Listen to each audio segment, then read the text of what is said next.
Timnas Indonesia gagal juara, tapi tidak banyak yang menghujat.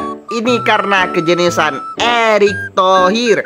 Ya, kita tahu Timnas Indonesia kalah 1-0 di final melawan Vietnam ya, dan gagal juara di tanah sendiri. Ini semua nggak ada yang hujat, tapi nggak ada yang hujat.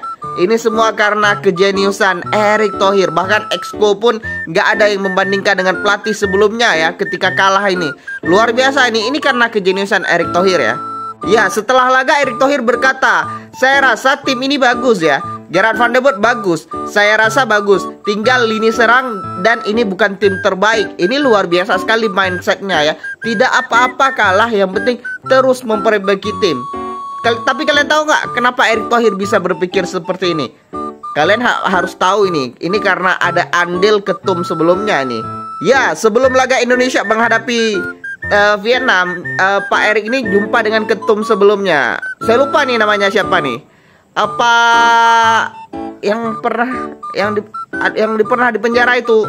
Bentar nih, ini ada tulisannya, Pak Nurdin Halid. Nah, luar biasa Pak Erick Thohir menyerap ilmu dari Pak Nurdin Halid. Karena pasalnya dulu di masa Pak Nurdin juga, di era-era sebelumnya timnas nggak apa-apa, nggak juara. Luar biasa ini ilmunya ya. Ilmu legowo diserap ini oleh Erick Thohir. Luar biasa saya rasa. Karena di era PSSI sebelumnya, PSSI sering gagal main di GBK ya. Jadi apa yang diberikan oleh Pak Nurdin itu ilmu yang sangat berharga kepada Pak Erick Thohir. Dan ini termasuk kejeniusan Erick Thohir ini, berjumpa sama ketum sebelumnya ya. Karena dia tahu ketum sebelumnya itu beberapa kali gagal di final. Dia belajar bagaimana ilmunya supaya masyarakat ini nggak ngehujat timnas. Jadi luar biasa ini. Ini jenius sekali Erick Thohir ini. Jenius kawan-kawan. Karena kalau dulu kan kalau kita kalah di AFF 2010, 2011 itu di SEA Games ya, itu dihujat habis-habisan oleh masyarakat. Tapi sekarang Erick Thohir nggak ada yang menghujat, bahkan Exco pun nggak ada yang bandingin pelatih Gerard van der Belt ini. Ya, jadi ini jenius, serius. Ya, pasalnya Erick Thohir sempat bilang di sebelum final ya, 4 hari sebelum final, kita kasih keras Vietnam di final. Ini saya melansir dari RRI program ya.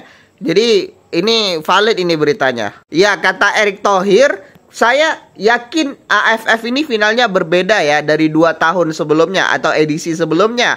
Ingat, kita kasih keras Vietnam, kita tuan rumah di sini. Saya rasa mungkin beliau merasa kalau ini terlalu keras buat timnas. Kalau kalah nanti kena hujat. Jadi beliau berguru sama Pak Nurdin Halid dan hasilnya luar biasa. Timnas nggak ada yang hujat. Genius, amazing Erick Thohir. Tepatnya 2 hari sebelum laga beliau bilang tak mengharuskan Gerard van der Belt juara. Jadi luar biasa ini. Ilmu yang diserap dari Pak Nurdin Halid ini luar biasa. Erick Thohir ya. Dari 4 hari yang lalu berubah sebelum final ini jadi nggak apa-apa nggak juara. Jadi masyarakat ini nggak menghujat timnas kalau kalah. Luar biasa. Amazing kawan-kawan. Dan apa yang terjadi, Erick Thohir tidak memberikan kesempatan di SEA Games kepada Gerard van der Belt. Katanya, kabarnya ya. Saya dari Blangkon Football ini. Jadi luar biasa ini. Nggak menghujat pelatih, tiba-tiba pelatihnya diganti di SEA Games ya. Tahu kenapa? Ini karena kejeniusan Erick Thohir juga ini. Jenius ini. Ya, karena Garuda Muda harus fokus di kualifikasi Piala Asia U23. Jadi nggak usah pegang lagi SEA Games ya. SEA Games fokus aja di sini, di turnamen kualifikasi Piala Asia. Ini kan jenius ini, supaya pelatih itu nggak kepecah fokusnya, nggak kepecah ke SEA Games, nggak kepecah ke kualifikasi Piala Asia. Jenius, Erick Thohir, jenius, luar biasa ini. Tapi gimana menurut kalian? Tulis pendapat kalian di kolom komentar. Let's go.